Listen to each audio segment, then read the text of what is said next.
Got it now. Right, well, Perfect. let's kick off then. So thank you, Monica. Good afternoon, everyone. So obviously it's been a few weeks since we had our last online members session. So if you remember, the last one was an update on PPP. This one is really looking at business updates really around a couple of key areas. So the first point of the session, so if you can just change the slide for me there, Monica. The first point of the session is looking at Sellafield working through COVID. So we've got Alex, who's going to come and give a good overview of business continuity at Sellafield. Alex is the head of planning implementation and Warrington office's enterprise leader for strategy and planning. And then after that, we've got John. Many of you on the call will know John. John Berry's going to give an overview on updates on procurement at Sellafield, and John is the Sellafield supply chain manager. After that, the next part of the agenda is really then looking at an update on some of the recent developments here, in the subgroups that we've set up under the NNA. So if you remember at the last session that we had back a few weeks back, I introduced the new team leads, and they were setting up their essential subcommittees and setting out the terms of reference. So you can see there we've got skills and community, which Lisa Ingham from Cavendish is going to give an overview on. We then got the Clean Growth Program and the activities around that, which Bernard Cunningham, who's an independent energy consultant, is going to give an overview on. And then we've got the Sme Mentoring Program, which Steve Daly from the Herne Group is going to go take us through what he's doing in that side. So that's following up by a bit of a Q&A session with an invitation to join for virtual coffee. And as you can see there's the lineup of our people, and you'll hopefully that they'll all be supporting on the call as we go through. I think we've got around 40 odd registered for today. Monica, how many we actually got on the call now? Don't know if we got the full cohort or a few people dropped out. 30 people so far. 30 people, right? So there might be a few late entrants on that one. Okay. So first of all, I'm going to give a bit of just a general update. I'm just conscious of time, so I've got 10 minutes to just give you an update on what's going on in NNA space and developments that are ongoing. So if we just start on the first one, which is the Strength in Place Fund. So many of you will be aware, we put forward a submission quite some time back, about October time last year, for the Strength in Place Fund, which is run through UKRI. And essentially this was to put forward what we're calling the Nuclear Technology Catalyst, which was trying to bring together industry with academia to develop options to commercialise and promote nuclear energy. So we had quite a significant amount of partners in there. So NNA was leading it, but we also had the likes of Atkins, Cavendish, NNL, and many others, and including SMEs. But also, because this was a part of this was about engagement with the community, we actually were working alongside the Science and Industry Museum at Manchester. And unfortunately, after all the hard work we put into it, we found out that we are unsuccessful on this stage. But the feedback received is good. It shows the intent of what we were trying to do wasn't lost.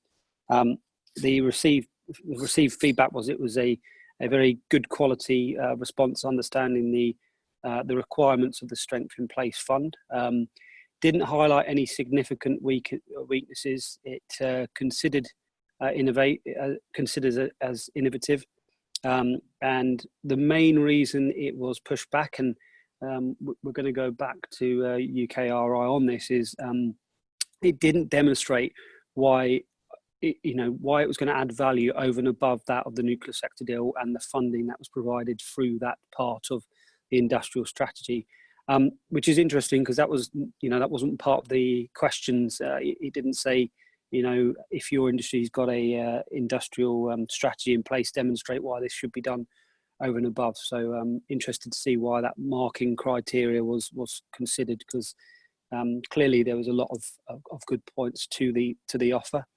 But at this stage, we're picking ourselves back up. We still think it's a very valid solution there to some of the problems we've seen, and we are still progressing alternative routes to how we can make the entity go forward.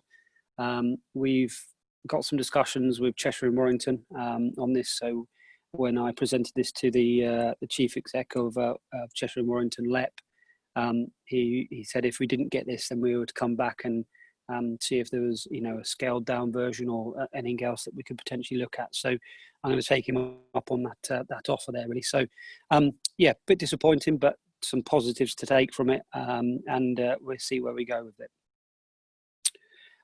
Moving on to the next slide. Some of you would have been aware from when we launched the NNA, one of the initial projects was looking at the siting consultation that was going to start for the spherical tokamak for energy production, which is a UKA program of works. So UKA are going to be, they've already commenced they've got initial funding of 20 million, there's 200 million in total, but the initial phase for concept design and site develop, identification and consultation is already committed, and they're starting that. We've had some discussions with them informally so far, but they see us as an interested party in that for the Fiddler's Ferry site.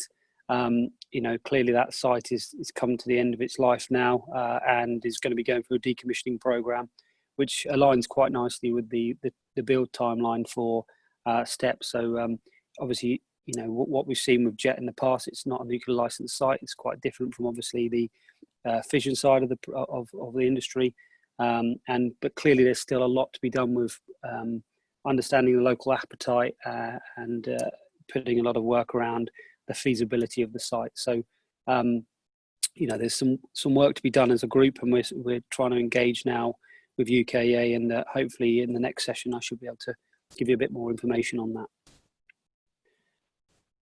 Next one, I'm just going to touch on these because obviously they're massive announcements for this team here to support and make sure we're involved in this. So the first one is the Moorside Clean Energy Hub. Obviously that was announced a couple of weeks back. A consortium of leading UK organisations, many of which are members of the NNA already, and really, it's there to unleash Britain's potential for low carbon. And essentially, the long and short of it, the site plans, or what they're trying to do with the hub, is to bring forward, a twin EPR, a hosting site for an SMR and an AMR, and then linking that to cogeneration such as hydrogen and energy storage, really.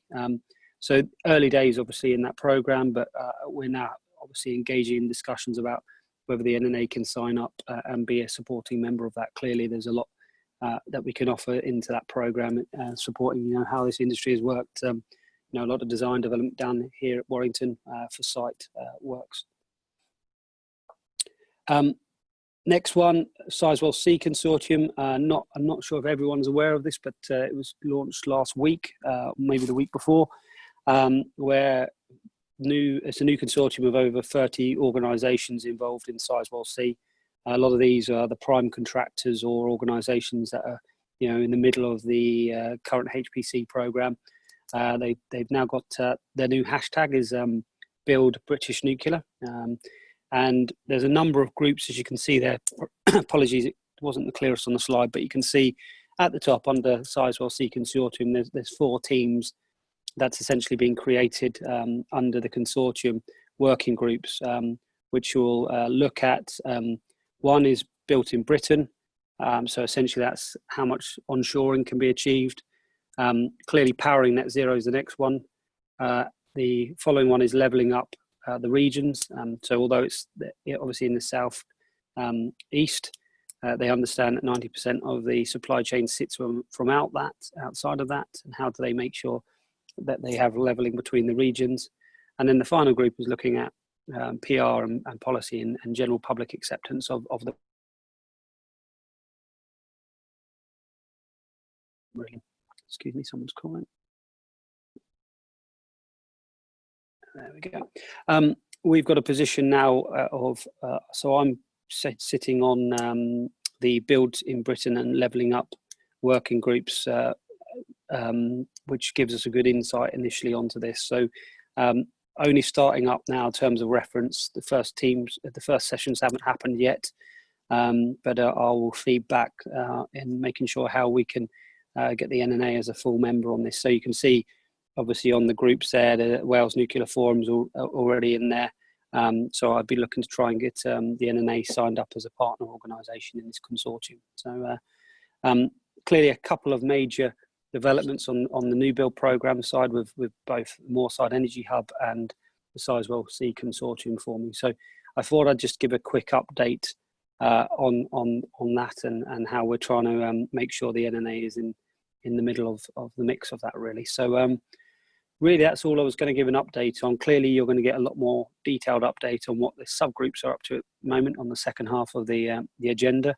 And also, I didn't mention earlier, we're going to have a participant poll. We've decided to just do this at the end rather than at the beginning of the session. So we'll do that before we break up into the separate coffee rooms, if you want to call it that. So really, that's it from my part there. So Alex, are you online now? I haven't seen you. Alex, are you there? Yeah, I'm here. Great. So so Alex is obviously going to come and give an overview of the how Sellafield is responding to COVID and what the business continuity at the site is, really. So Alex, obviously, do you want to do Q&A at the end of your session? Is that Yeah, best? How do you want to do it? Yeah, I'm fine for doing that. Great. So if I hand over to you, Alex. Okay, great. All right, everybody. So Alex Walsh, I'm the head of the Warrington offices, and I'm also the enterprise lead for strategy and planning inside Sellafield. And I was asked to come along and give you a chat about what Sellafield's response has been to COVID-19 and how it fits into our overall business continuity arrangements. So if you can move to the next slide, please, Monica. So I'm going to talk in this short presentation about, first of all, the early timeline response to the pandemic, then talk about our best available techniques and as low as reasonably practicable recovery strategy, then talk about the recovery timeline, and then talk a little bit about our engagement with the community and the local resilience forums and where we want to go with that in the future. Next slide, please, Monica. So we were quite quick off the mark in thinking about the pandemic. We recognised in, believe it or not, in the quarterly performance report that we provide through to the NDA in December, we raised the pandemic risk in December, which seems amazing to me when I look back at it, because I can't think why I was thinking that at the time. But we stood up our crisis management team in January, worrying about whether a pandemic was coming. And that was when we were seeing some of the early reports coming out from Wuhan in China, and some of the early things that were being said by the World Health Organization. I have to say that at the time, the country was a bit distracted. I don't know whether you remember, back in January, we had some significant amount of flooding going on around in the country. And in Warrington, I personally was distracted by a whole car parking issue where we had cars parked all over the Birchwood Park because we didn't have enough space in Warrington. And I was having a lot of trouble with the local residents and trying to keep all that under control. But anyway, this crisis management team stood up, and from January through into March, they were doing a lot of detailed thinking about what our response would be if the pandemic got worse. And that resulted that on the Wednesday, the 18th of March, we began phase 1, as we called it, the controlled shutdown of all our operational plants. Those were all the plants which it took a long time to stop, or were complex to stop. We needed to do that because we wanted to make sure that if we entered a lockdown situation or we had a loss of key personnel, we could keep things safe. Then on the 23rd of March, we got the message from the government, as did the rest of the country, that we should be standing everybody down and we should all be working from home. And we told effectively most of 11,500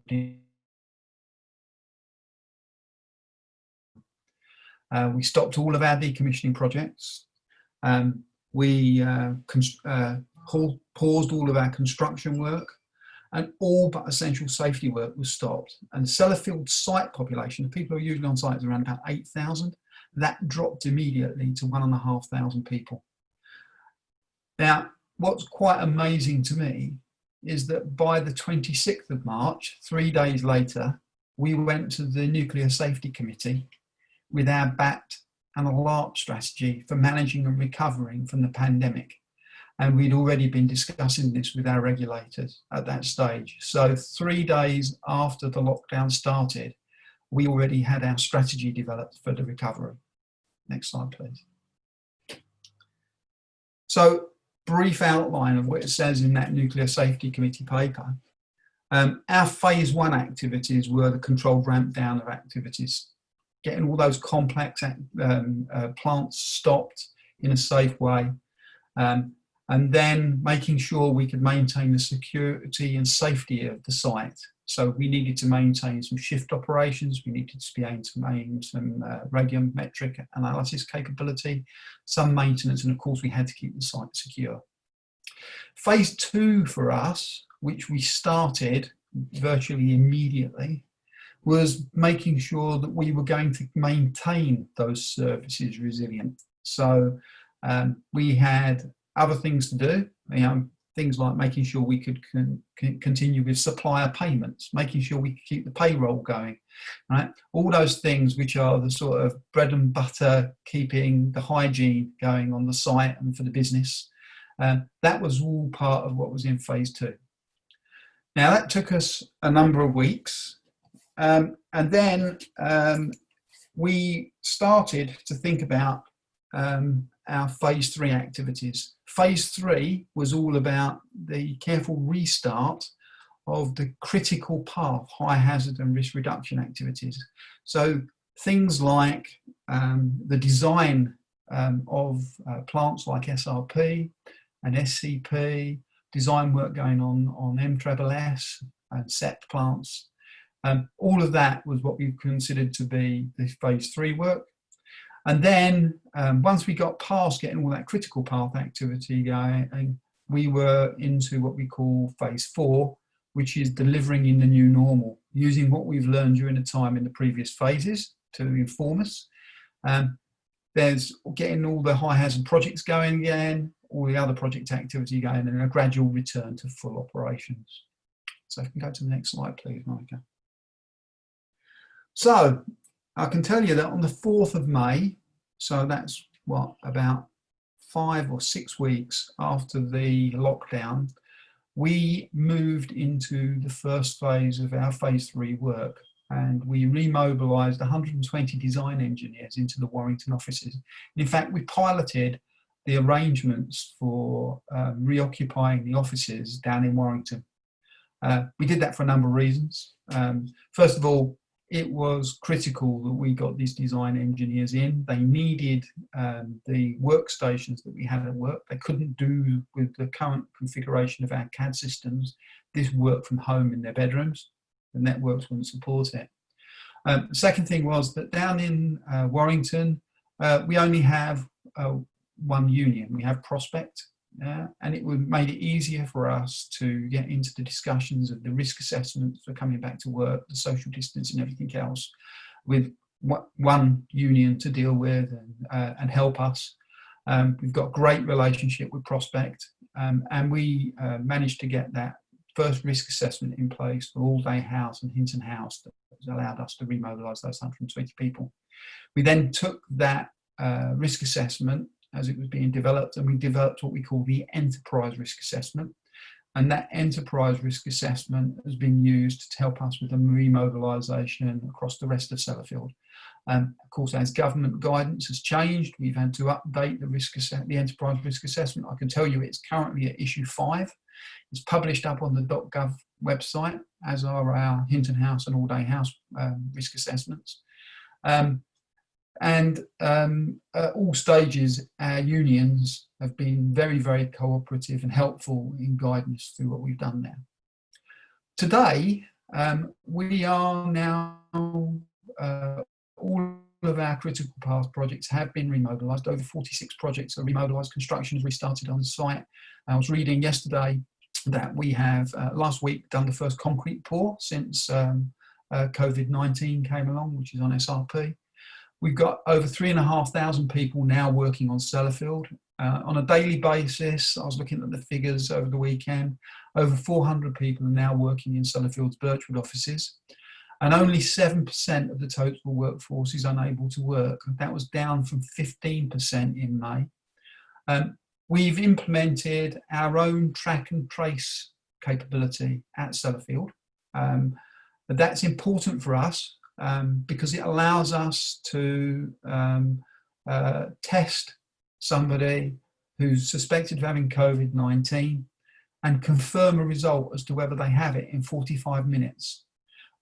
That's critical because of when we've got people working on the Sellafield site, if they were caught up in the Public Health England track and trace and got the notifications, we could lose a whole shift team in one go. So being able to rapidly turn around testing and tracing of people for us at Sellafield is part of our resilience. Now, to get to those that figure of 7% of the workforce unable to work, we've had to do some quite extraordinary things in terms of accelerating change in Sellafield. I don't know whether you've been working with Sellafield for a number of years. I certainly have, and it can be very difficult to get things changed in IT, new systems implemented. I can tell you that over the last 12 weeks, we have rolled out thousands of laptops, right? Thousands of remote access tokens. We've implemented Microsoft Teams. We've been using Zoom and other things as well, but a huge amount of investment in IT has gone in Sellafield over the last 12 weeks. And that's enabled us to get our teams working properly. We've also really ramped up our communications. We kicked off in the week before the lockdown, Warrington office fleet call, for instance, which met every morning at 9 o'clock, talked about key issues, took questions.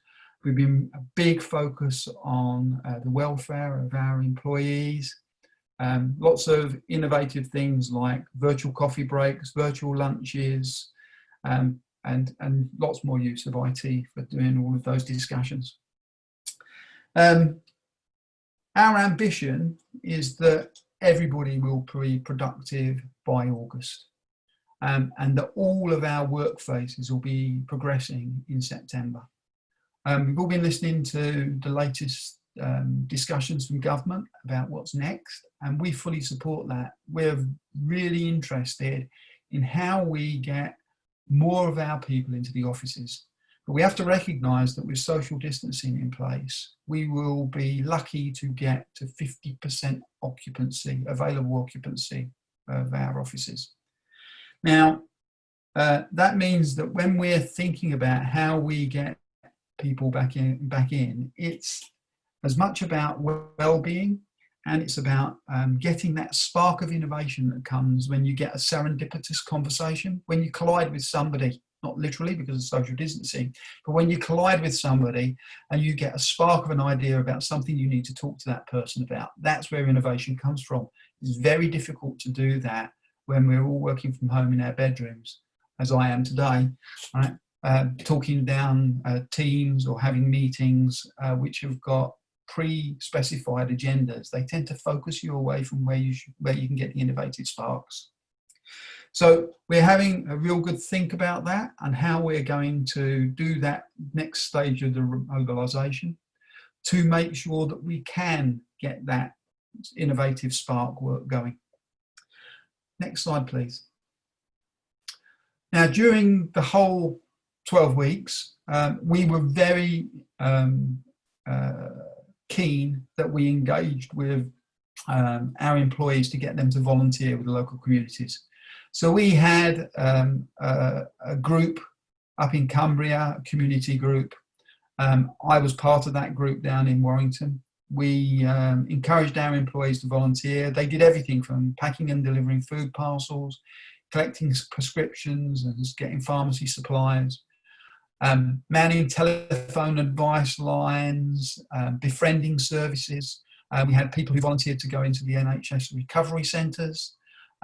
We supported the Cumbrian Authority partners with 40 specialist resources, project managers, through to admin people. We obviously worked with local groups providing medical scrubs, scrub bags and headbands. We also did a lot of manufacturing of PPE, such as face visors, using people's home 3D printers, and I know that Loren and some of the people in the NNA got involved with that as well. Canon provided us materials to help with all of that. I'm very grateful for Canon on that support.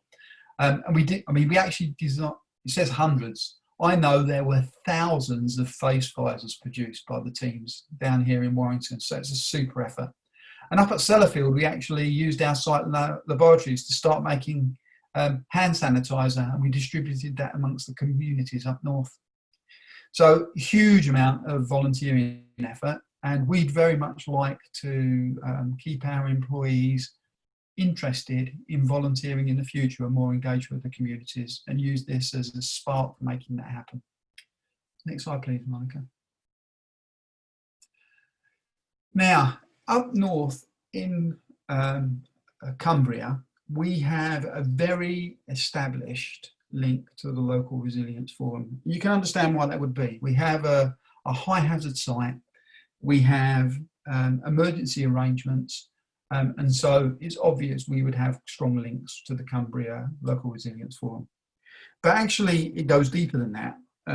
Cumbria's had, it's a very sparsely populated large county, and that means that if anything serious happens, it's very difficult for the police, the fire, the ambulance and health service to cope on their own. So they tend to exercise their local resilience forum arrangements more frequently than many of the other counties around.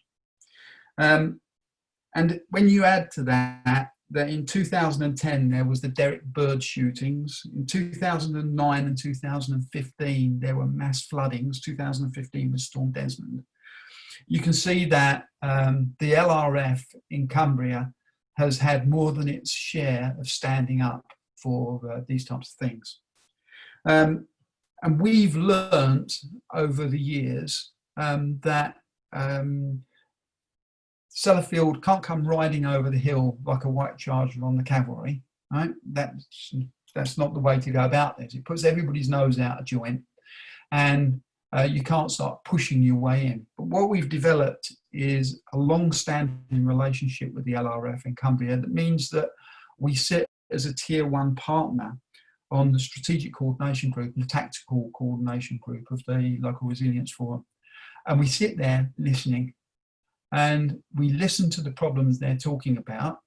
And instead of being asked for specific resources or specific solutions, as we listen to the problems, we talk with people back on site. We look at what capabilities we have, and then we come forward with, well, we might be able to help you solve this problem if you want this, and we can provide that type of resource. So instead of the LRF having to think about how to solve the problem, we take problems away from them and offer them solutions. So we've developed a really integral relationship with the LRF in Cumbria. Now, we were a bit surprised down here that we didn't have the same relationship with the LRFs in Greater Manchester and Warrington and Cheshire. And our offers of help sort of bounced off the sides, okay? So we've done some work in the last 6 weeks to start building those relationships with the GM LRF and the Cumbria and Cheshire and Warrington LRF. And that's starting to grow. It's still nowhere near as mature as the relationship we have in Cumbria. But our motivation for growing that is that the resilience of our communities impacts on the resilience of our business and our supply chain. So there's a lot of talk about a future potential COVID bounce, second wave. And the closer we can be to the LRF so that we can help them and bring resources to bear, offer them solutions, the more likely it is we will be able to turn around a local lockdown and get our businesses and our supply chain working again. So that's our motivation for this. Nothing commercial in it, purely about keeping ourselves healthy. And I just wanted you to think about that as I went away and left you with that. Okay, thank you very much. I'll take any questions. Great. So has anyone got any questions to start with? I've got a couple. If we've not, Monica, can you see if there's any hands raised or? No hands raised so far. So if you want to crack on, and I'll let you know if people raise their hands. Okay. So Alex, obviously you mentioned your own version of track and trace there with a 45-minute, was it, response period? That's right. That's a phenomenal, powerful tool, isn't it, to stop things, escalating quite quickly. Is that rolled out to the entirety of the supply chain on site and in your offices as well? Is that a service that's offered, because if it doesn't have boundaries, does it? No. My understanding is that it's available to anybody who's attending the site, Sellafield site, and our offices up north, right? And that includes the supply chain as well. And is that going to include Hinton and Alldale, or is that just purely on site? It's purely for the site, and the reason we've put it in for the site is because, as I've said, if we have an infection on site, we need to be able to minimise it fast, because we can't afford to impact on the resilience of continued operations up there. If we have an impact down here in Hinton House, we'll rely on the National Health Service and Public Health England approaches for track and trace. And interestingly, getting that agreed, we had to, of course, it has to be an accredited service, right? So that the government would allow us to use that as opposed to Public Health England's service. Otherwise, they would have been saying, you're breaking the law, you've got to lock down those people. So we had to go through quite a lot of hoops to get that all in place. Okay, great. Was that a question just coming in there, Monica, or was it? Yeah, there's a question from Kath, but there's also a question from Dick. So I'm going to unmute Dick and take his question, and then we'll go to Kath's question, yeah? Dick, you there? Hi, Alex. Can you hear me? I can, yeah. I've got two or three questions, actually. They're all sort of linked together. First of all, you said about the 18th of March that you were ready to stop operations on site, and that the government came out with an announcement of lockdown on the 23rd of March. So a question there is, did they have no sort of engagement with you about the impact that a lockdown would have before they actually announced it? So fortunately, you were well prepared. The second question is, during the period of lockdown, and you obviously displaced a large amount of your workforce off-site, and I'm thinking about the safety inspections and the proof testing things that you would have had to plan for, and presumably that couldn't have been handled without the staff to do it. And did you get concessions, or how did you handle that? And the third thing just popped into my head when you talked about the 120 CAD engineers, and there were risk reduction and high hazard, and that they needed to be where the CAD terminals were. And I know you've invested, you said, in a lot of remote access tokens. Have you resolved that risk now of centrally locating such a key team? And could that be improved? Okay, so I'll take the first one. The discussions on with government, I wasn't party to those during that period in the run up to it. But there's no doubt that before the 18th and before we decided to shut down everything, we've done a lot of planning. It will have been discussed with the NDA, and we have regular discussions with our minister up into Bays. Right? So we would have been talking about what we saw as the risk and we're a nuclear licensee, so it's our responsibility to manage that risk. But we would have been telling the minister through the NDA what we were doing, right? And there would have been a two-way conversation going on there. So I've got no doubt there will have been a good discussion going on there. Regarding safety inspections, very interesting. There are statutory requirements for some things to happen, and we moved quickly to try to secure those. You'll remember that the government decided that people in the nuclear industry were key workers very early on. So we were able to use that to keep those key critical safety inspections going. However, we also didn't want to just blindly apply that. We wanted to reduce the burden on education. We knew that we wanted to not have to have all the schools opening up. We wanted people to then be able to have their children at home and homeschool instead of putting them into schools. It's the right thing to do socially at the time. So we took a LARP view on an awful lot of the safety inspections and maintenance that we would normally have done.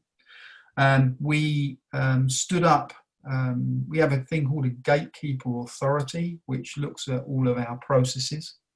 And we stood up a COVID-19 gatekeeper authority subgroup to specifically look at variations to processes associated with COVID-19. And we waived a lot of normal maintenance, reduced the requirement for instance, for lots of wet signatures, etc., as a result of mitigating that. But we had committee meetings every week where we considered all of those changes, temporary changes. And in fact, I sat on the COVID-19 subgroup doing the reviews of those procedures. As far as resolving the design capability and our remote access capability for design, the way we do a lot of our design work inside Sellafield at the moment is very hungry of LAN bandwidth. Now, we are working with the PPP on solutions to that, which will see more thin client type machines and a different approach and cloud-based CAD and BIM models. And that's progressing at a rate. The last I saw on that was the feeling was that we would be getting ready to roll some of that out in September. So that's the future, and that's part of making us more resilient for if there's a second wave. Okay. Thank you. Thanks, Dick. Right. Good couple of questions there, Dick. And was it Kath? Was it next? Kath, you there? I have just unmuted. Thank you. Hi, Alex. It was really just the first part was just to thank Sellafield. I think it was a comment, really. One of the things that Sellafield did early on was providing security to the supply chain by continuing to pay suppliers. This not only, I think, retained hundreds of jobs within Cumbria at a very difficult time, but I also, personally, I think it's also aided part of the return back to work in obviously a very structured way. Because otherwise many more people would have lost jobs and there wouldn't be these skilled staff available to go back to work. I guess for me, the question would be about what's happening sort of in the next few months. We know that we won't be able to get back into offices anytime soon. We're looking at a proportion of the workforce back into offices. So really it's sort of just how that can be managed so that, you know, is it being looked at that people could go back in, maybe work Mondays, another sector of people Tuesdays, you know, just in order to get people into an office space environment. So absolutely, that's what we're looking at. I mean, we've got through that critical piece and getting all of the critical people back in. But if I look at the Warrington offices, we've got capacity, even with social distancing, of somewhere between 900, around about 900. Normally it would be around about 1,800. So we're at about 50% capacity. When I take and look at the 400 who are back in at the moment, around about 300 of those are the critical people, right? So that means, and the other 100 are coming in for a few hours to do, get documents, print, other things. So that means that we've got about 1,400 people, but we've only got about 700 spaces. So we've got about 50%. We want to give all of those people the opportunity to spend some time in the office. And obviously they're not going to be able to spend 100% of the time in the office. But the really important thing, and that's for their well-being, that's one thing. But if you want to get the innovation and that spark, we've got to think about how we organise the work. So it's no good saying, oh, well, half of your team can come in on Monday and half can come in on Tuesday, because that doesn't get the spark out of the team. So it's got to be a lot more thoughtful than that. And it's no good saying, oh, right, well, you can come in on Monday and you're going to have meetings all day, because that doesn't give the social time to get that spark going either. So we've got to really think carefully about how we design the return to work for those other people. There's work going on at the moment in what we call our connected working group, which is looking at that type of dynamics, taking into account some of the thinking that's been done under smart office for the home office in the past, some of the things that Arup and Deloitte have done in the past, and we're shamelessly stealing everybody else's ideas, right? Because we're new to this, but that's the sort of thing we're doing at the moment. Thank you.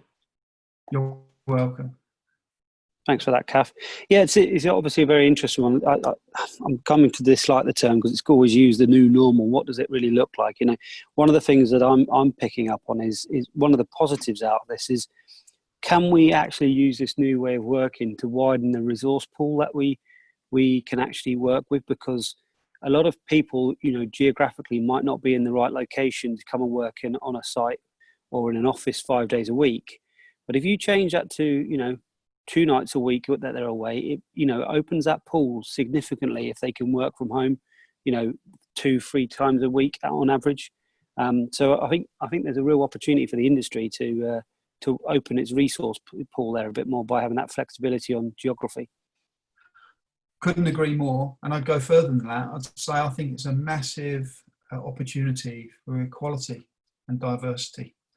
For far too long, there's been a stigma around men working flexibly, and so the bulk of parenting responsibility and burden has fallen on women. And women have taken all of the maternity leave, right, and not been able to keep their careers going. So I think this could be a massive change and a step change in how we think about equality and diversity, flexible working. Monica, you mentioned there, I just saw a note come up. You said you discussed that last week. I didn't see the second part of the message, so apologies. No, I was just saying that was one of the points that was raised around this move to agile working and opening up opportunities for working parents, people with disabilities who it might be, you know, who might prefer to work from home, or people who might want to only be in the office certain days of the week. So yeah, it's good to hear that it's broadening opportunities. Great. Okay, and we've got another one from Bernard just coming up there. They keep on coming up too quick for me to see. Have you got that, Monica? Bernard's question.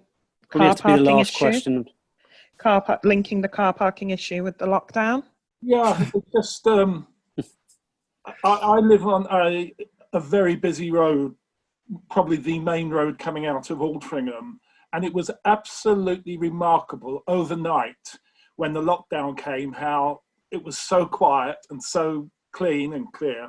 And I was thinking, you know, given that I'm looking at clean growth, I guess for Alex, in a way, the lockdown solved your car parking issue again overnight, because there was no did. So yes, it did. I mean, I had to take extra car parking at Rutherford House, and I declined to extend the lease on that because of what had happened with lockdown, and with the flexible working that we've got, we will not be needing that additional car parking. I think as we look at our future office, this has changed the dynamics about travel plans completely, and I think it's really good for the environment. So another piece of thought, which is, you know,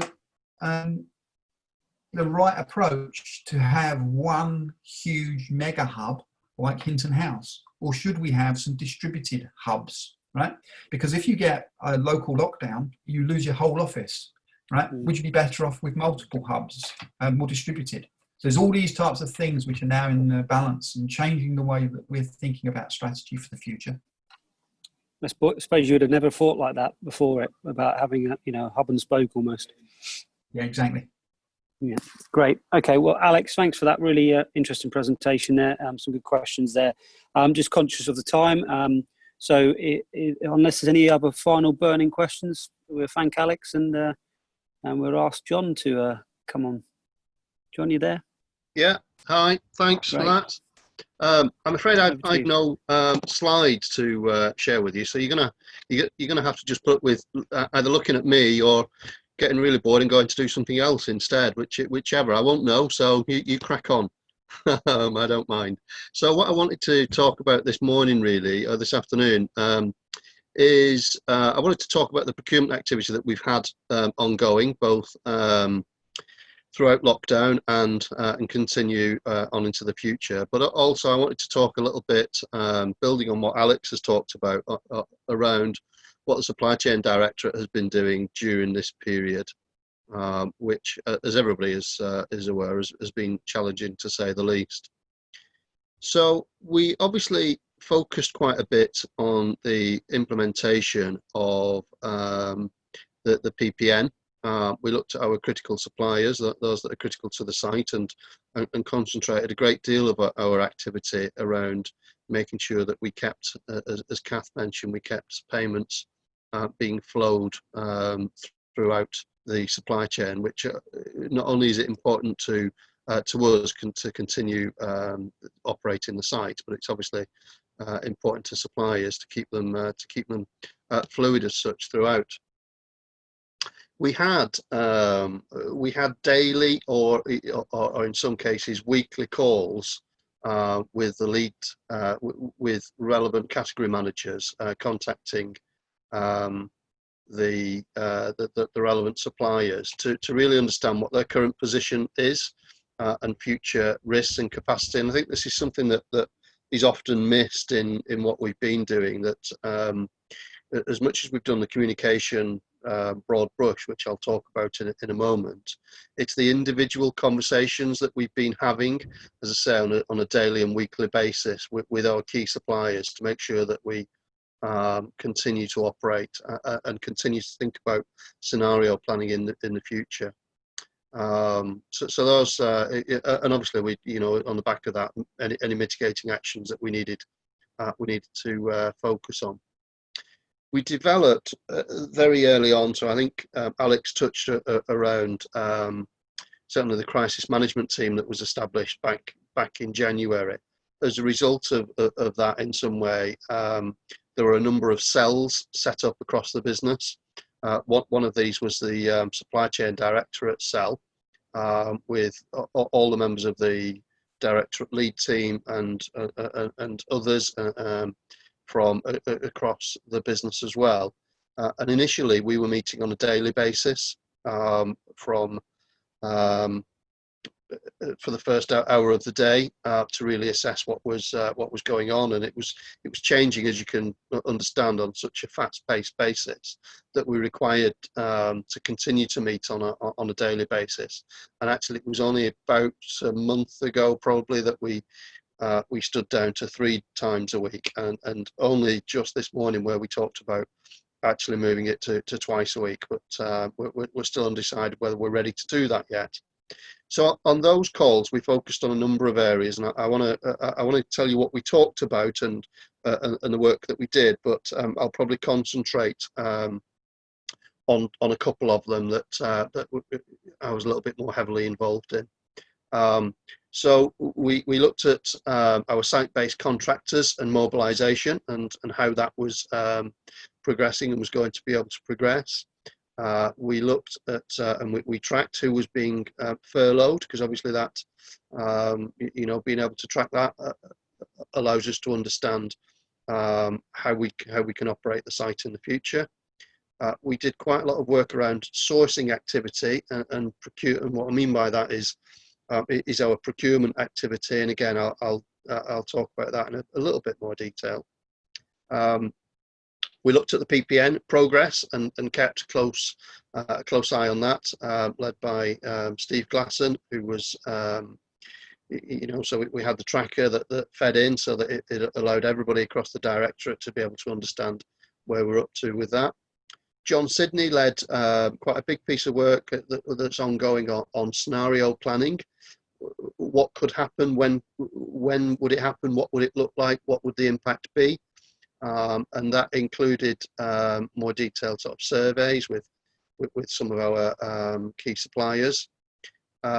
We still have a cell or a work stream looking at supply chain vulnerability. And I'll talk about that a little bit more. We had our external communications, which some of you will be familiar, some of the work that we've done. And finally, we looked at welfare and well-being. So it's really important, in particular in this period, to make sure that all of our people are in the best place possible to be able to operate, and that we're being supportive of one another when we're working so remotely.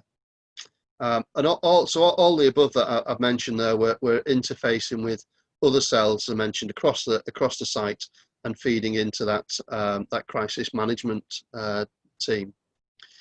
So I said I'd talk about procurement and sourcing activity. So we initially paused procurement because we wanted to be able to assess the capability of and capacity of the supply chain to be able to respond to procurement, because there's absolutely no point us putting tenders out if actually 90% of workforces have been furloughed and not able to respond. So the pause was quite short, actually, because once we did some assessment, we got feedback that actually most organisations were ready to do that. We're capable of doing that. And of course, it's important to us that we kept that work, and to the suppliers, that we kept that work flowing out as much as possible. So I'll touch on some of the work that we've done on procurement shortly. So that was an important piece of work for us, really. We also led a piece of work around supply chain vulnerability, and actually what we started initially to look at, which has continued in some ways, is vulnerable suppliers. So we had, it was really difficult for us at first to be able to say, well, how do you identify a vulnerable supplier? Because a vulnerable supplier isn't necessarily going to come to Sellafield and say, hey, we're vulnerable at the moment, we're at real risk at the moment. So how do we identify them? And then what do we do for them? Now, I'm pleased to say that in my opinion anyway, that the government support that was made available to be able to support supply chains and be able to support businesses to continue to operate, or at least keep some cash flowing through, was particularly good at the early days. So that's allowed us to in some way move onto supply chain vulnerability. So what are the risks that we see within the supply chain? What could happen? Thinking particularly about suppliers that perhaps are reliant on other markets that have been affected. So aerospace and oil and gas, not particularly performing well at the moment, understandably. So what does that do for our suppliers that are working in those areas and delivering for us, and how can we support that? How can we help to mitigate the risk there and put some actions in place to make sure that the long-term impact, so that we've still got suppliers around able to supply us with things when we get out to the other side, and that we've still got that strength and resilience in the supply chain overall. We've had, just touching on vulnerable suppliers as opposed to supply chain vulnerability, we've had quite an increase in people contacting us and saying, I've got a bit of a problem here, or I don't quite know what to do. We have this procurement in flight, or we have this order placed. We don't know where we're up to with it. So particularly when we think about, obviously not all of our supply chain was identified as critical to us. So we did quite a lot of work to be able to respond to those, and they're still ongoing, to be able to respond to those suppliers to make sure that we could progress them where we could. So where we've got something that we could progress with an order, then we've been able to do that. And where we haven't, we've been able to just manage expectations so that the supply chain can make informed decisions, I guess, around whether they were going to furlough workers because a piece of work wasn't going to come in, or whether they were going to put resources elsewhere, or whether they actually needed to mobilise and step up, fairly quickly. So that's been quite a big piece of work. Also, what we've seen an increase of is suppliers that we've never engaged with before. So particularly my LinkedIn messages and contacts have gone up over this period, because we've had a lot more suppliers contacting us and saying, right, we can offer this, we do this. How do we get through that? So we've still been managing those over this period as well, because it's still important to be able to respond to those people. So just moving on to communications. I said that we've done a bit on communications. So our bulletin was quarterly previous to COVID, and immediately in March we turned that into a weekly roundup of COVID news, so that because there was a volume of news and information coming through, either externally from government or from ourselves, changing on a daily basis. What we wanted to do is try and capture it all in one place. So we turned that for 3 or 4 weeks into a weekly bulletin roundup, so you could get everything that you need, and to be able to give guidance where people needed to go if they wanted help, support, etc. We launched a new piece on our website that enabled people to be able to access the government support that was needed. Certainly at early days in March and April. The bulletin has now gone to fortnightly, and actually just as of whenever we issued the last bulletin, which I think was about 10 days ago, maybe about 10 days ago, we've actually decided to move that to a monthly bulletin. And as you've seen, those of you that read the bulletin, we've tried to gradually change the focus of activity away from what's happening with COVID and focus more on introducing you to members of our lead team, talking about procurements that are coming up in the future, so that we can give some guidance there, and people can plan resources accordingly. So we still we've asked for feedback on the bulletin. We get very little. So if there's anybody on the call that wants to give feedback on how useful it is, how valuable it is, then please do drop us an email, or even add something into the chat, and we can pick it up afterwards. It'd just be interesting to get that. I mentioned LinkedIn. We've sort of increased our activity on LinkedIn. I think you're all aware from previous sessions that I've spoken at. We publish opportunities on our Twitter feed, opportunities not just from ourselves, but from across a host of organisations across north of England and south of Scotland. We've done more of that on LinkedIn throughout this period to try and be able to share opportunities when people are looking for business development opportunities. So please do look at that. The Twitter feed, just on the side, we're doing a quick poll on that this week. So we publish these opportunities. What we don't really understand is how many of you are reading them, how many of you find value in them, are people looking at them, clicking through to them. So if you're Twitter users, can I just ask you have a look at our feed, SELLTD, so Sell Limited Business, not the most catchy one. look at our Twitter feed. Thank you, Monica. And just click on the poll, and it's a quick, it's one question through multiple choice. Just gives us an idea of how valuable or not that is. We've stepped up our business open sessions as well throughout this period. So these are the business open sessions are one-to-ones. It's with somebody from the supply chain development team. It's not a big event. It is just a one-to-one event. We've moved them over to Zoom during the period. We've added more dates on, and these are just an opportunity to ask any sort of a question that you want. It means that we are not constantly filling our day with calls from suppliers. It means that we can group them up a little bit. The 20-minute sessions, so we try and turn them around fairly quickly. Well, in 20 minutes, but so that we can get as many people spoken to as possible. What else do I want to talk to you about? Bulletin, LinkedIn, business open sessions. Yeah, procurements. I suppose moving on to what we've been doing on procurements in the period.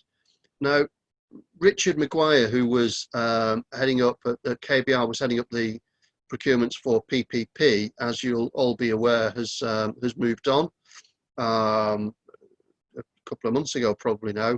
I know that KBR have worked very hard to get somebody in post as quickly as possible, and I believe that some announcements are about to made that the person is identified and will be in place soon. So hopefully that will keep some continuity there, because I know that Richard had contacted a lot of people, and people were keen to make sure that they engaged with him. We'll have a replacement in place there soon.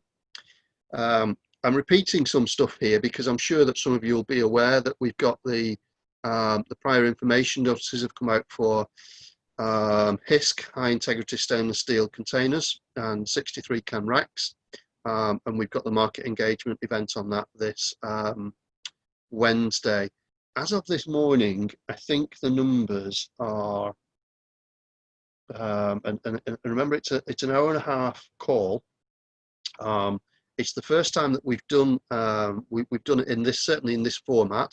So while we've run market engagement events in the past, we've not necessarily done it online and remotely. And I think so far we've got 216 people registered, which frightens me a little bit, because that's a big amount of people to be able to let into a room all at once, but we'll get there. So that's obviously one of the pins that we've released. We've also released pins for civil inspections, civil topographical surveys, and HEPA filters. We've recently, so these are all available on CTM. We've recently asked for a quote for collection of scrap metal. Some of you got my joke on LinkedIn about any old iron, but some of you are perhaps too young to realise what that was about. The dynamic purchasing system that we launched, the Engineering and Technology Solutions Marketplace, not an easy, catchy title. We are still progressing applications on this, and we want to get as many through as possible before we launch the first opportunity. It's perhaps particularly during this period, but either way, it's perhaps been a more onerous task than we first recognised. So we are working behind the scenes to get to you. So if you've applied to that and not heard, we are working behind the scenes to get that done. If you've not heard and you know and you've not emailed us, then please do drop a message into CTM or contact supply.chain.inquiries at Sellafield Sites Limit at sellafieldsites.com, and we will make sure that that we chase that up for you. EIF4, much anticipated announcements. So it still is in progress of being awarded as we speak. We're working with the organisations to arrange contract signs, and we're aiming for sign off for the end of the month. So there should be announcements on that by the end of July. Over this period, we've awarded some contracts, so those that might be interested in any subcontract opportunities. So I'm sure some of these are familiar. We've had the logistics contract award has gone to Peterson's. Group Business Services was, so it's interesting that this was issued as a call-off back on the 12th of May. Now this is a call-off for CCS services, but so it wasn't, you know, being a call-off, it's manageable to do, but I still think it's an interesting one to be able to get through. We expect to award that in mid-August. And again, as mentioned earlier, we emailed out the companies that were on that framework to check that they'd got sufficient capacity to be able to bid. And agency supplied workers, Alexander Mann Solutions has been successful on that, and I think that's due to commence in September. Bulk gases was put through in the period, a 4-year contract awarded to the incumbent BRC. We're looking at a market engagement event, perhaps towards the end of August, but perhaps that will be too ambitious. But this is for on-site works. So the PIN will be announced fairly soon, very soon. I think you could even say imminently, from what I understand. And we'll share the details of that market engagement event when we've done a little bit more work on it, and we've got details available. During the period, we've done 1, 2, 3, 4, 5 link challenges. So image processing for assessing package integrity using machine learning. Some of the catchy title. The winning company was just down the road from you guys, Cerebrus Nuclear. Link 43, ROV for utilities. Rovtech won that one. 44, ROV training. Link 44, Acclaim Training won that one. Link 45, ROV Box for Life. Rovtech, second win in the period for them. And Link 46, remotely operated vehicle for S&R resilience capability. That's still outstanding winner to be announced. And we've got another 6 sitting in the pipeline that we're hoping to get out over the coming few weeks. So again, Link continue to ramp up activity. Overall, you can guess with the pace of my talking there, it's been a busy and intense time.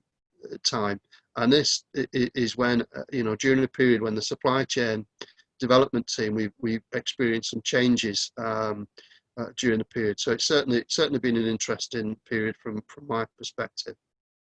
But what I do believe is that what this has shown is that we're able to actually work more collaboratively and form stronger relationships with our supply chain and stakeholders. So I look forward to that really continuing post COVID-19, whenever that might be. And that's it from me. Thanks, Loren. John, thank you very much for that. John, are you okay to stick around for us for the virtual coffee? If we could do some do some questions there. I'm just conscious we're running over slightly on that. Is that okay if we do them there? Also, it's worth noting, John, we're doing a on our polls. One of those is around bidding activity at the moment, how busy people are in that space, and whether they think things are moving in across the SLC estate and elsewhere. So you'll get some feedback on that as well. From the polls there. So thank you very much for your time for that, John. Really good insight, and gives us a good overview of where things are up to in procurement space at Sellafield. So thanks for that. Okay, so we're now moving on to kind of the second part of the agenda, which is around some updates from the NNA subgroups. So guys, we've just got to recover a bit of time. So if we less than 10 minutes each, we should be fine. Lisa's going to come up first with skills and community. So if I can pass this over to Lisa to give us a bit of an overview. You there, Lisa? Yeah. Can you hear me? Yep, crack on. There you go. Okay. Good stuff. So good afternoon, everybody. So a quick overview from us so I can tell you what we've been doing so far. So this is our skills and community group, and this is the steering group so far. So we're at the moment we're working on a terms of reference, and we're like-minded individuals who are passionate about the skills in the community. And it's not just professionally as part of contracts, but also personally as well. So we've got at the moment there's myself and Pauline and Ian. We're all local on the Birchwood Park at the moment. Pauline works for Sellafield Limited, and she's got some fantastic connections with local charities and organisations that she's working with so far on behalf of Sellafield. We've also got Kath and Diane. So Diane works for KBR and she's the PPP lead, and Kath is Jacobs and she's on the box encapsulation project, the social impact manager. And both of these ladies are also working on the social value groups in West Cumbria, so they bring some experience to the group on current things that they're working on. And then we've got Nicola, who's also a member of the NNA steering group, and Nicola works at NSAM and she's also on the skills and education board, so she's got that really good link in there for us.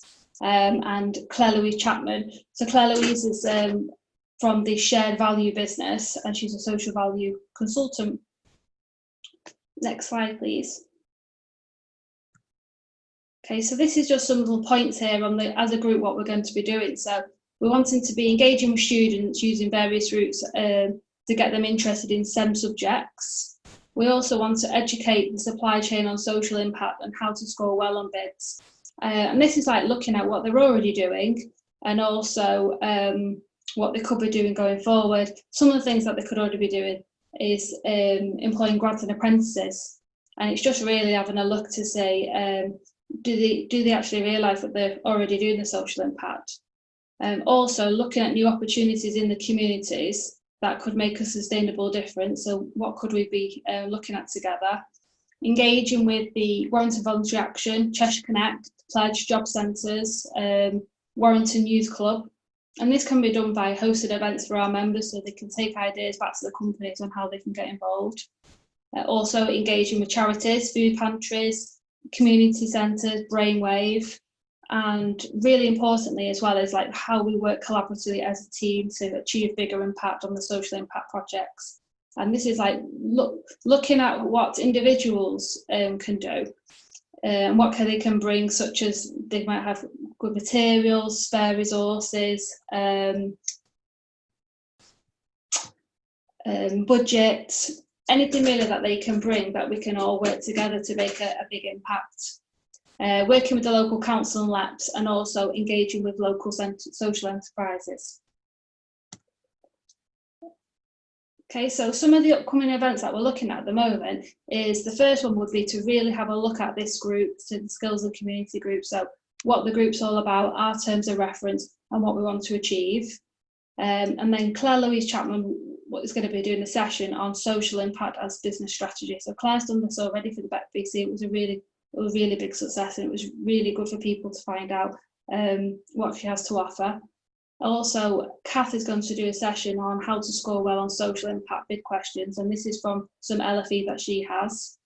Then we've got some virtual STEM schemes that are going ahead at the moment. So the Pledge are going to do a session on the different things that we can be doing in these uncertain times. So whether it's taking part in a careers fair or helping students getting them mentally back to go to school after they've not been in education for so long, or doing work experience schemes.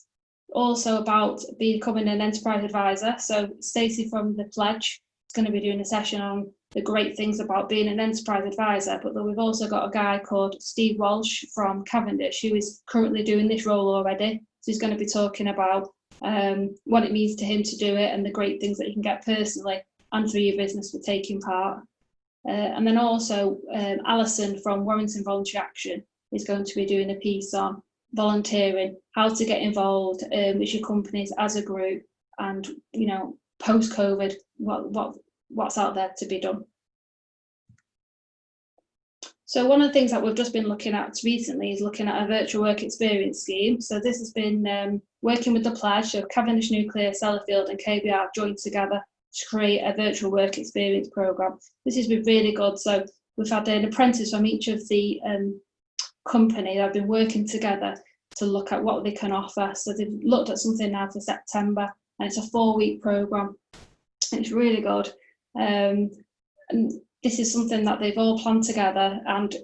But to enable this, what the pledge is saying as well is if anybody can offer anything to the students to help them to take part in this. So 13% of the students in Cheshire and Warrington don't have access to computers or IT. And this is a big problem. So there's some really good virtual work experience schemes out there already, and events that can be taken, that can be done. But then for the kids that haven't got the access to it, they're going to really get behind. It's going to be hard for them already not being in education. So anything that we can do to help is really good. So they've already donated some money already, working with some local companies to help people get the devices and the broadband. But anything that any companies or people can offer, whatever value, it all adds up. It's really good cause. So there's a link on there as well that takes you to the page on the pledge that tells you what they're doing. And the pledge is really good. So if companies are not already looking at the pledge, it's really good to get involved, because, and we're really lucky as Cheshire and Warrington to have this, because they do so much, and they really are the link between the employer and the schools. But our group is going to be working with the pledge, but have a look and see what's already out there. One of the things that the pledge are already doing at the moment is a thing called Accelerate. So Nicola's going to present this, but she's had to leave early. But this is some funding that they've got at the moment. It's a 30 million programme. And what they're trying to do is they're trying to help upskill our current workforce. So as employers, if you've got students out there, people out there that want to be upskilled, they will put 40% funding. And this is really good, because previously when they've done this, it's been restricted on size, but this is open to any business in Cheshire and Warrington, or anybody that works in Cheshire or Warrington could be entitled to this. So if you've got people in your workforce at the moment, you're thinking of upskilling, if you make your inquiry to the website on here, and they'll let you know if they've already got that connection with the skills broker.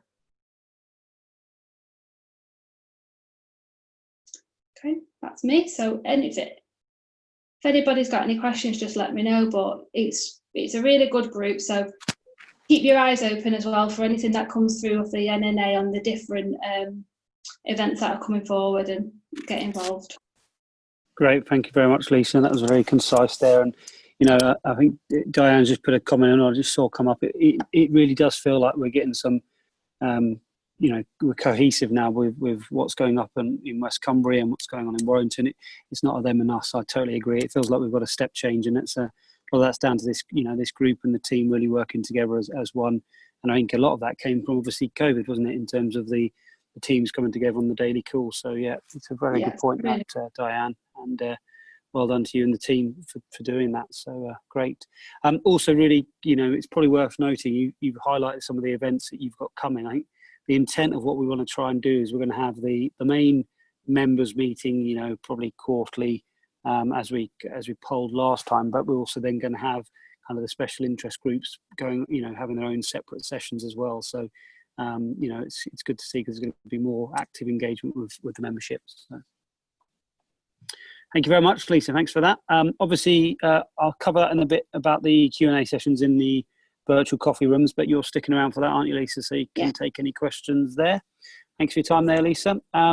Next up, we're looking at the Clean Growth Programme, the activities that Bernard and the team are up to at the moment. So, Bernard, are you there?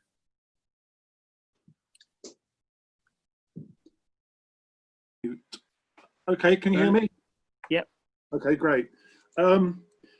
Right, well, since our previous meeting, I've developed some outline terms of reference for the Clean Growth subgroup, and they're on the screen.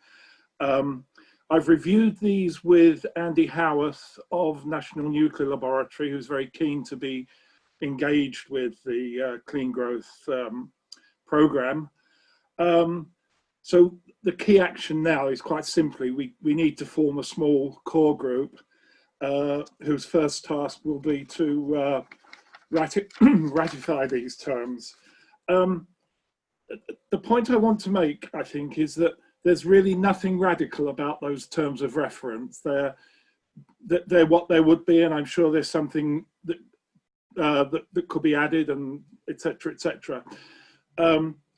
The application, their application, is all about supporting the transition of industry potential into real programs and projects. And I'll speak separately with Susan and Loren regarding how I extend an invitation to join this group. Obviously, I don't have all the contact details of the NNA. I'm certainly not now going to give or to repeat a description of clean growth, which is referenced in the UK industrial strategy. I'll just highlight some of the priorities, the ones that are identified as priority areas to grow the economy, and that's probably seen as more important now than it was when they were written a year or so ago.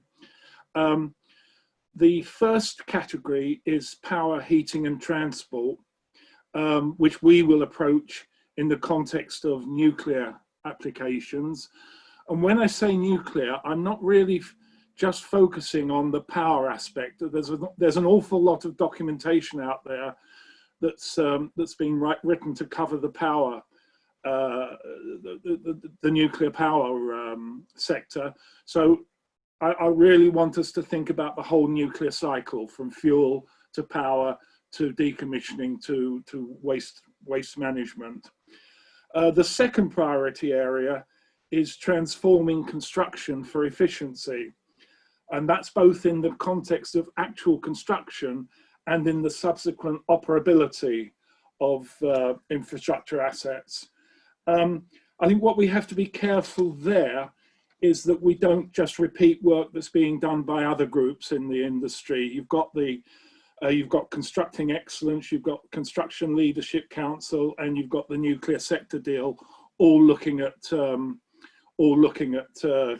construction transformation. The third area of priority is to improve energy intensive industries on the basis that if you can make a high consumer more efficient, then there's less need to generate more power in the future. There's an interesting one. A fifth priority is high efficiency agriculture, and we could think, well, that's got nothing to do with nuclear. But if you look at some recent reports, I can see a trend increasing the direction of the nuclear industry towards the hydrogen economy, and not just looking at, I shouldn't say just, and not focusing solely on the power and the other areas I mentioned. And one recent report makes a good reference that once you've got hydrogen molecules, you can start to improve the production, or you can start to improve the production of synthetic fuels, and you can also use it as a start point for ammonia-based fertilizers. And that was the fourth priority. The fifth one is to make UK the leading finance centre for clean growth. And of course, the UK is a leading, if not the leading, finance centre for industry generally. And this is, and a lot of this, and I think it was touched upon earlier, it has been very much in the news over the past year or so, the challenges of financing major nuclear investments in major nuclear assets. So those were the 5 priority areas. Okay, what I think most of the people who are on this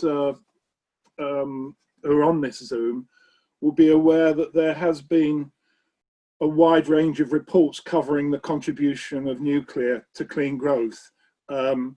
They come out quite regularly.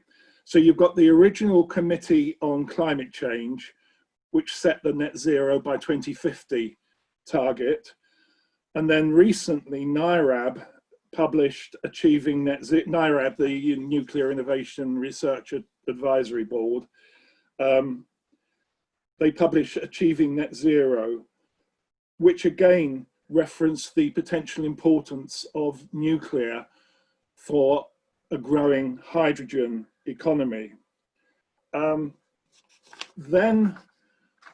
there was a webinar and a report a couple of weeks ago from the Energy Systems Catapult, which was entitled The Innovation to Net Zero, which really looked at a whole lot of scenarios about the combination of renewable resources and large nuclear, small nuclear power, and understanding how these various scenarios could address the net zero target. And the final report I'll mention is the recent 40 by 50 roadmap from the Nuclear Industry Association. In other words, using nuclear to generate 40% of the power by 2050, and this also referenced hydrogen. I think that's pretty much all I wanted to say. So a little bit of background there, a little reminder on the industry strategy and the key priorities.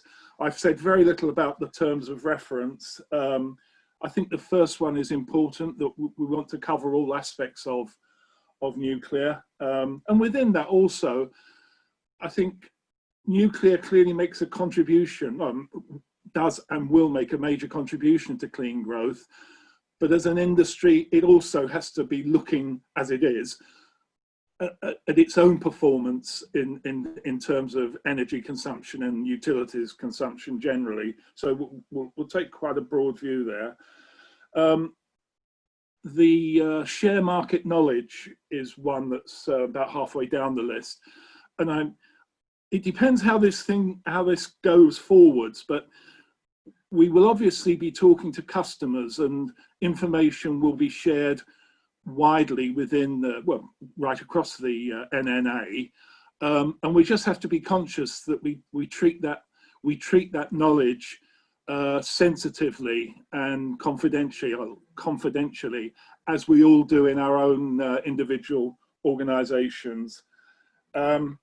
And the final point, which came out after my conversation, hence the word also, was after my conversation with Andy Howarth, is we would see the group as being very open to co-opting membership. So they'll have both core NNA members, and if we want to, we can seek outside guidance. The final report I referenced was the 40 by 50 roadmap from the Nuclear Industry Association. This actually included a section, or includes a section called Turning Aspiration into Progress. And I think that's the sort of vision we'll be looking for a NNA Clean Growth Group. So immediate priority is to sort out a small group to look at these terms and to decide how we're going to operate. That's it. Great, thank you, Bernard. Thanks for that. It's probably worth noting as well on this, we've had some of you may remember, we call it the UK Energy Regions meeting, which is essentially, hello, can you hear me? Am I still there? Yes. Oh, sorry, it just seemed to freeze. Is the cluster kind of agreement we've got. We've been looking at one of the key areas to work together is on clean energy and clean growth, and using our collective links into the renewable sector and the hydrogen technologies to get a better relationship. And certainly with BEC, Ivan and myself have been having quite a few conversations around how we jointly engage the hydrogen clusters and so on. And I think that's one area where we could probably really, bring our capabilities together on that front, Bernard. So one to discuss offline a bit more. Hello, everyone. Am I still there? I seem to have frozen. Hello? I can hear you. Hello? Lauren. I can hear you. I don't know what's happened there, but my screen's frozen, but not a problem. Okay, if people are going to still hear me, I'll carry on. So the next session, obviously Bernard will be available for questions afterwards, but the next session, Steve Daly, who's going to give an overview of what we're doing in the SME working group. Steve, you there? Yep. Can everybody hear me? I can hear you. Yep. I think we're good to go. Right. So, I'll try and count through this fairly quickly because I know we're pressed for a little bit of time. So it's going to be fairly brief. Monica, we just skip forward to the next slide. Sorry, Steve. Just so you know, we've reduced the coffee time from half an hour to 20 minutes. So you still got, got 10 minutes. So. Oh, well, hopefully it won't take me too long.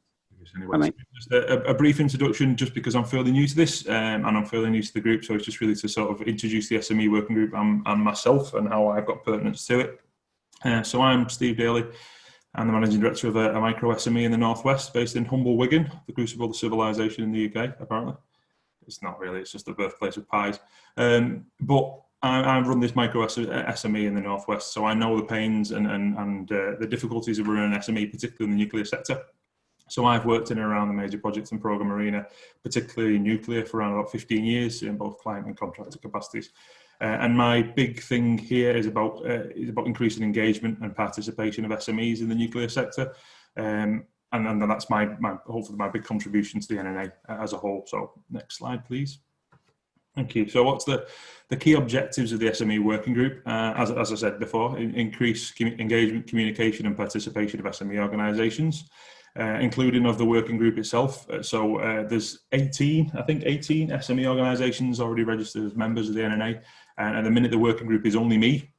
So I'd like to expand that a little more if we can, just to share some of the load and also to bring across some diverse and innovative ideas about how we can increase engagement and participation of SME organisations. We want to develop events to give a wider view of the nuclear sector and to allow our SME organisations to seek opportunity and growth. Outside of necessarily the geography they're in. It's the Northern Nuclear Alliance, and I think sometimes with some of our working groups and sector groups, we can get quite isolated on sites, and we want to make sure that we're covering the spectrum of the nuclear sector, not just specific areas.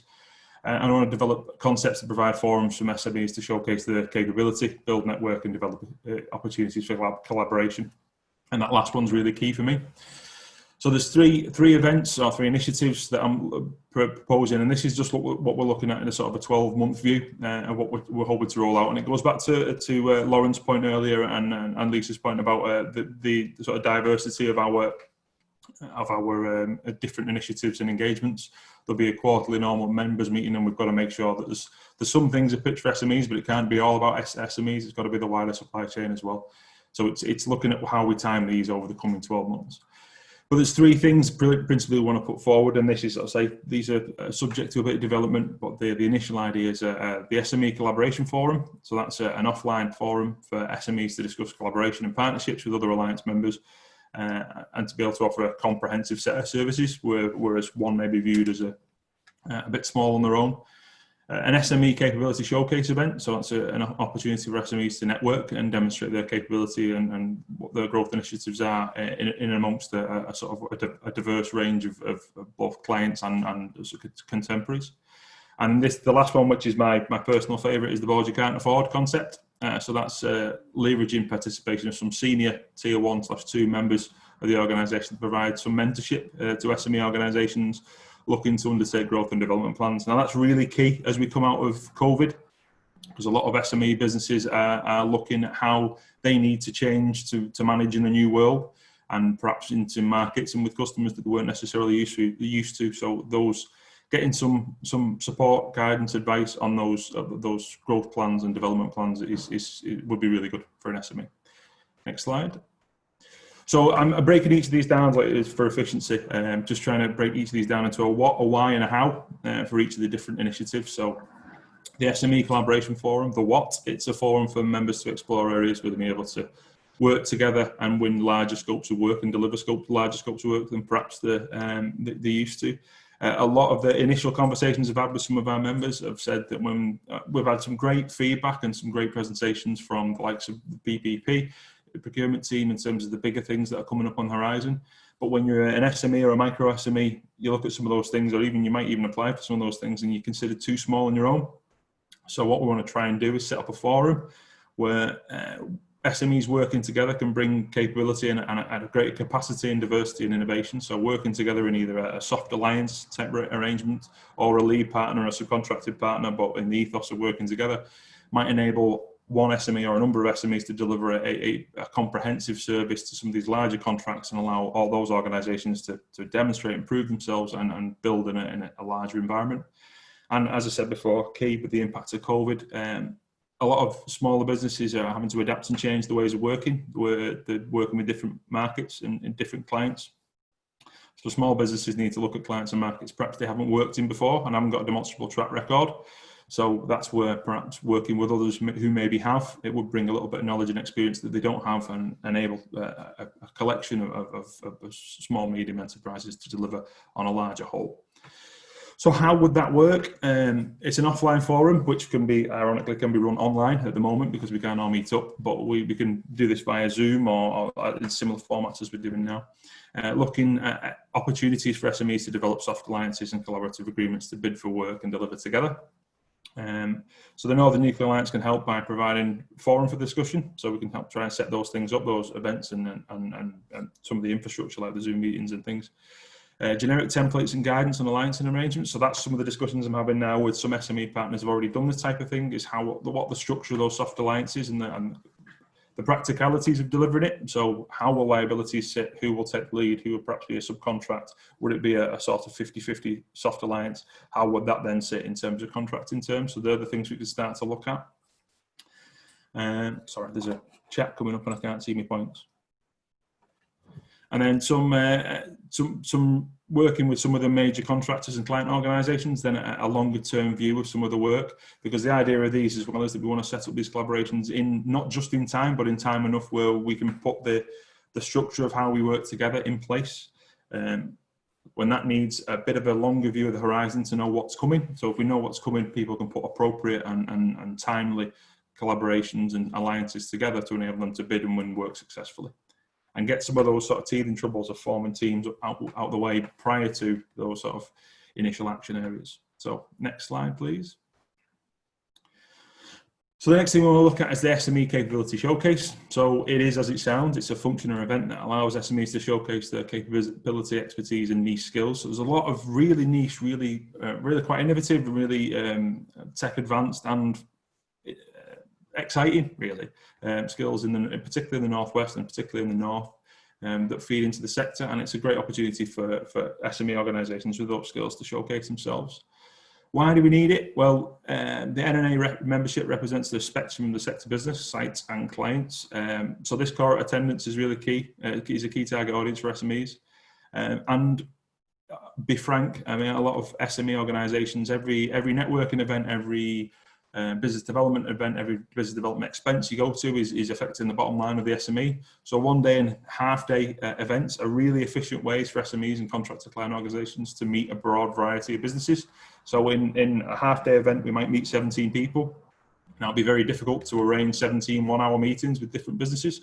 So it's a really efficient way of people getting out there and meeting a broad variety of businesses. And the how. So how could we do this? The NNA can provide forum, so facilities to showcase the event. Again, these things need to be confirmed. Conference and exhibition facilities, presentation facilities, refreshments, etc. SME organisations can bring small roll-up banners and exhibition stands to put up on the day. So again, like a broad showcase event, and put up some of your marketing material to be able to show and demonstrate your capability. And then perhaps run a lottery type system, which is, this is something I've seen done in the past, which is quite good. So we run a lottery type system where people drop business cards in as they come in, and then business cards are drawn and people are allowed to do a short presentation over and above the sort of the walk round. So it gives you an opportunity to win your chance to sell yourself as well. Okay, next slide.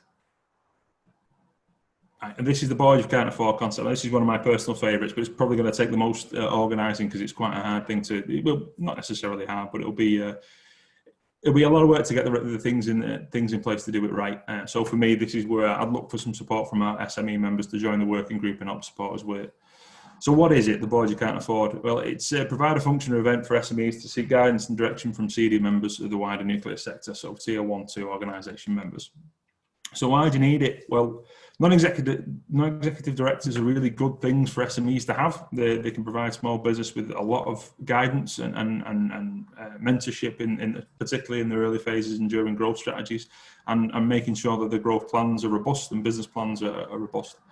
Particularly important as we emerge from COVID, as I said before, a lot of what SMEs are facing in the minute is how we change to operate in this post-COVID world. And it might be areas that we hadn't initially planned to go into, or businesses or markets that we hadn't planned to deal with. The problem is, although great value, non-executive directors aren't cheap. And for an SME or a SME, burden with little in terms of immediate return. So it can be a big cash burden, but with not a lot of immediate return if you're looking at a longer term growth strategy. So how could the NNA help? So we could provide a quorum of successful business leaders amongst the members and attendees who could be ideally suited to NED roles, albeit they may not have the time or desire to commit to a full-time NED role. So what we could do is host a surgery type event to allow SMEs and micro SMEs to book a slot and have an opportunity to present their ideas and plans to these business leaders, seeking guidance or just a steer or just a sounding board for the proposals. Now, I should stress that this is got to be, there's a terms of reference on its own right that's got to be built around this, because this isn't sort of advice. There's no one signing contracts, and it's not sort of legal advice like you get from a financial advisor or something. It's got to be recognised that someone's there just to try and give you a steer, and if someone's given up the time to help.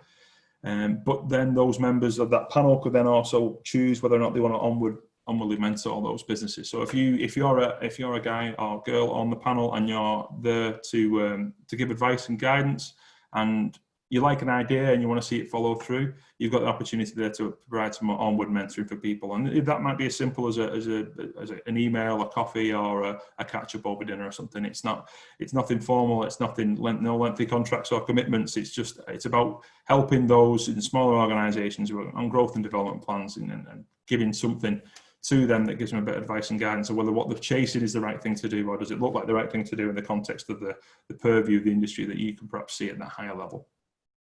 So that's the concepts of what we're trying to put out. That's the sort of initiatives we're trying to push over this year. And as always, there's an ask. So what do I want? Support from other SME members is one of the key things. To get involved in the working group, in organising the events, developing concepts. As I said, there's 18 SME members at the minute, and I'm trying to work my way around those guys and then have a conversation with them, but recognise that we do need some support, and we want to increase the number of SME members as well, but we do need support in organising these events. Participation from larger contractor organisations and client representatives to benchmark and giggle test ideas. So one, bouncing these ideas as we start to form the plans a bit more clearly about the practicality of them, particularly around the collaboration forum and the soft alliancing. How does that work? How will it work practically? But also representation from some of these larger contractor and client organisations at the board you can't afford. So that last one, really, some business leaders for the board you can't afford event.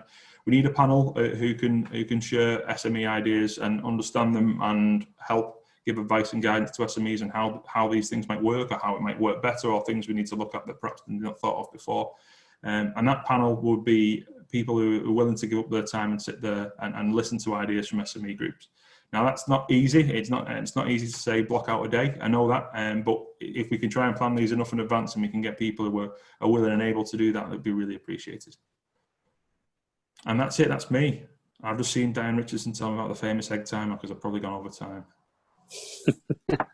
Great. Thank you very much for that, Steve. That's really good overview in a very short period of time there. So clearly you'll be on the session as well in a minute when we break out. So any questions that we can take from there. But again, this is just the initial intro to the groups, and we're going to have more of this kind of subgroup updates as we go through on our events. Yes, thanks for that, Steve. Okay, so Monica, if we quickly try and rattle through some of the free poll questions we've got. Yep. Do you want to raise them now? We'll try and get through this quicker so we can get people into the rooms. Yeah. Should I just start the first question? Yeah. First question. Here we go. So the first one, which organisations would you like to hear updates from on the next NNA main members meeting. So we've got multiple choice there. So we've got Magnox, AMRs, SMRs. That's a good reminder from me. Ray raised it earlier. Obviously, the AMR Phase 2 and AMM Phase 2 was obviously announced, I think it was the week before last. So on AMR Phase 2, obviously, you've got the Urenco U battery, Westinghouse with its lead-cooled reactor, and the what's it called? Tokamak Energy with their kind of mini fusion reactors. So they're the types of we were thinking for that. Office of Nuclear Regulations, UKAA in terms of STEP and MAST, whether we have a hydrogen-focused cogeneration or whether we then have someone like EDF New Build who can give us an overview of Sizewell Consortium and their thoughts on obviously Moorside and so on. So lots to choose from. So if you can, do you want to put down your multiple choices now?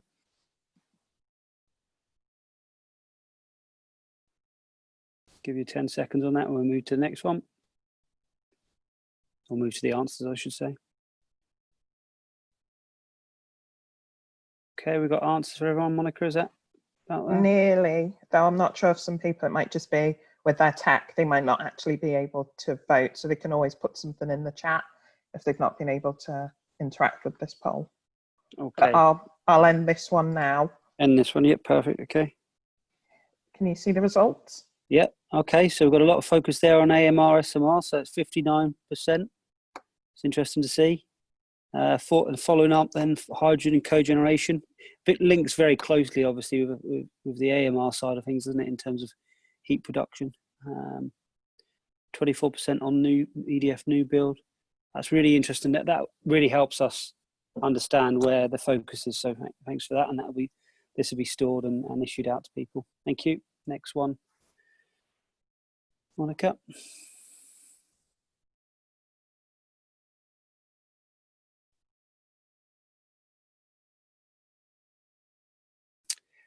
So yeah, really, next one's a simple one. What is our preferred meeting format until the end of September? So this is both the actual main meeting and those subgroup meetings. So really simple one is: are you happy just to keep online, or no meetings really, and delay until we can see in person? Okay, 5 seconds for that one. It's pretty easy, that one. Right, I'll end that. Right, can you see the result? Yep. So everyone wants to keep online. I think it's become normality for everyone, isn't it? So great. Okay. And then the final one, which aligns quite nicely with John's presentation. No. Where is it? It's coming. It's just they've changed one of the controls and it was telling me I couldn't do that. But here we go. You should be able to see it. So the next one here is: how busy is your organisation in regards to responding to bids? So we've got a busy bid period. So is it busier than usual for this time of year? Is it normal level for this time of year, or is it less busy than usual for this time of year? So are we being impacted by COVID? You know, how does it look for your business? So I'll just give you a bit of time to think of that.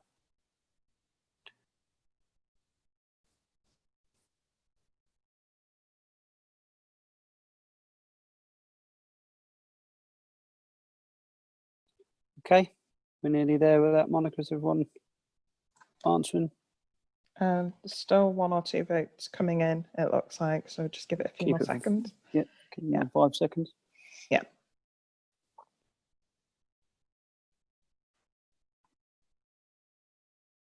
Great. Okay. Should we see what that comes out with? Right. Have you got that on screen? Yeah. Okay. Wow, that's interesting. So we've got 41% at normal level of the year, and 41 at less than usual, and 18. That's really interesting because a lot of people I'm talking to are very, very busy on bids. I suppose it depends on your services, level and supply chain, etc. No, very interesting now. Okay, great. I find these really useful because it gives us a picture on where things are really. So and again, future sessions, if there's any information that you think would be worthwhile asking, you know, by all means put poll questions forward. We're more than happy to take people's views on that. So okay, so really that's about it from kind of the main part of the session. So the way that we're going to run this now is we've got 2 rooms that represent really the 2 parts of today's meeting. So one focused on Sellafield in procurement activity and business continuity, and one which is going to cover the 3 NNA groups. So what we're going to do is everyone's going to go onto them, and we'll slightly overrun. Monica, I don't know if 10 minutes is probably a bit too long now. Do you want to? Is it a pain to shorten that a bit to 5? Yeah. Is it? Can we shorten that to 5 so we're not keeping everyone over time? So at 5 minutes, whatever room you're in will be flipped over to the next room. So get your questions in early. But I'll leave it there. And firstly, obviously say thanks to Monica for organising the Zoom and administrating it, and thanks to all of our speakers. Yeah, let's have a good conversation now for the next 10 minutes, and you'll hear from us shortly on the next event. Great, thank you.